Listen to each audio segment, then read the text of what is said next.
Today I want to share the one workout that blew up my shoulders. My Filipino genetics blessed me with a 1-to-1 shoulder to waist ratio and narrow clavicles that made me look frail and weak. But I refuse to let my genetics define me. This past year, my shoulders blew up. They're wider, broader, and fuller than they've ever been. I didn't use any of this either.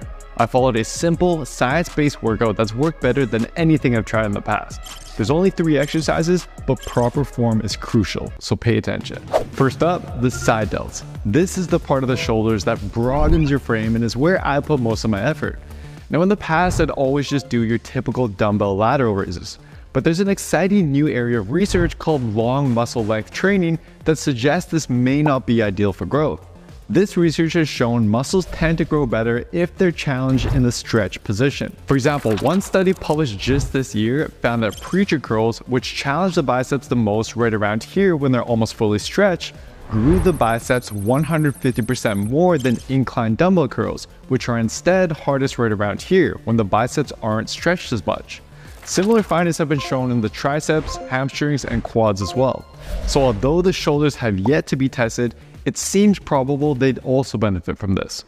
But the thing about dumbbell lateral raises is they're easiest at the bottom when the delt is fully stretched and hardest at the top when the delt is fully contracted, the opposite of what we want. So my main exercise was instead behind the body cable lateral raises, where I stand in front and to the side so my side delt is now stretched behind me. But simply stretching your delt isn't enough. You need to make sure the cable is at the right height so it challenges your delt the most when it's stretched. If the cable is set at the very bottom, the exercise will challenge your delts closer to the end.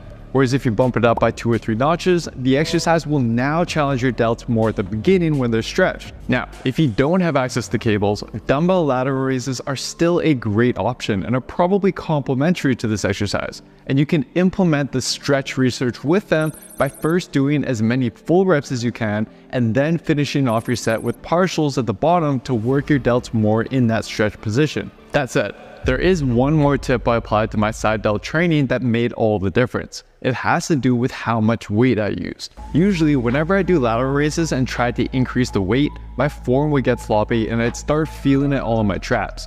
But a recent 2022 study helped provide a solution to this. One of our Built with Science researchers, Daniel Plotkin, actually ran this study, so I'll let him share the results. We took trained individuals and we wanted to answer the question of if you increase in reps or you increase in load, will there be differences in muscle size? So one group, the load group, each time they trained, they tried to increase in the amount of weight, while the reps group stayed at the same weight each session, but tried to increase in reps. So at the start of the study, the reps group was doing 10 reps per set.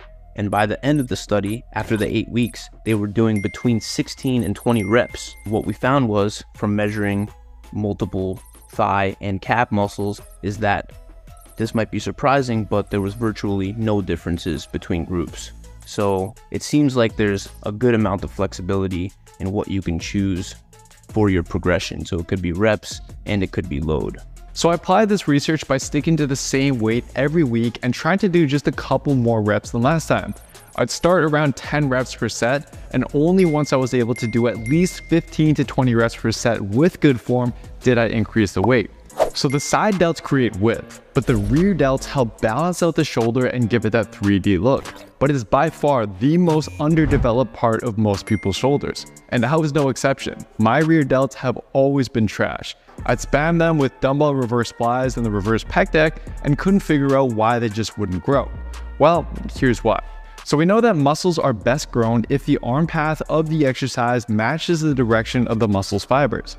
In the case of the rear delt, they run at about a 45-degree angle. This is why some people can end up building massive rear delts without even trying. They perform many of their rows with this 45-degree arm angle and end up growing the rear delts instead of other parts of their back. But this was never the case for me.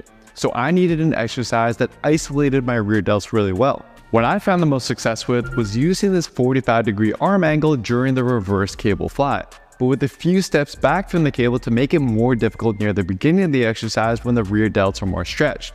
But you can apply this to the reverse pec deck as well. Move the seat up high, and instead of sitting right up against the pad, scoot your butt back and lean your chest into the pad. This way, your arm angle will now line up better with the rear delts. And if you don't have access to cables or machines, you can do an incline dumbbell row with your arms kept in that 45-degree angle. In all these exercises though, to prevent your mid-back muscles from taking over, don't squeeze your shoulder blades together. Push your arms forward to open up your shoulder blades and keep them that way as you pull your elbows back. Now I'm going to share the sets and reps for each exercise at the end of the video, but for now, let's move on to the last exercise. Lastly, the front delts. So this is usually the most developed part of people's shoulders because it's already worked indirectly in many other exercises.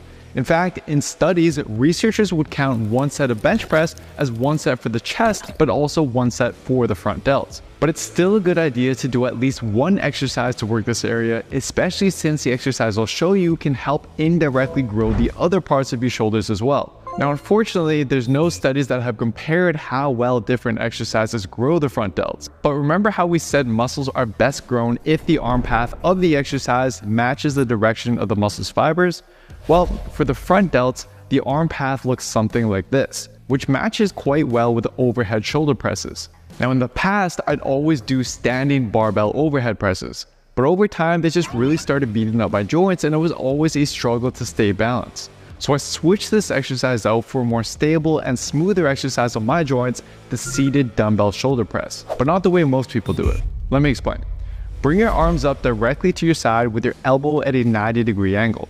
Then without arching your back, rotate your hand back as far as you can. How far could you go? A 2020 study with over 2,400 participants found that on average, they could only get to about 60 degrees. But take a look at the dumbbell shoulder press. With the bench straight up, you need to be able to comfortably get to 90 degrees. Otherwise, you'll end up pressing the weight forwards and using other muscles, or you just may end up aggravating your shoulder. So try to bring the bench back about 1 to 2 notches, and as you can see now, it'll require far less shoulder mobility. Once you're set up, line up your arm with the front delt fibers by driving your elbows inward slightly with your palms facing in. Then press the weight over your shoulders and return back to the starting position after each rep. So here's the 3 exercises with the reps, sets, alternatives, and how often to perform them.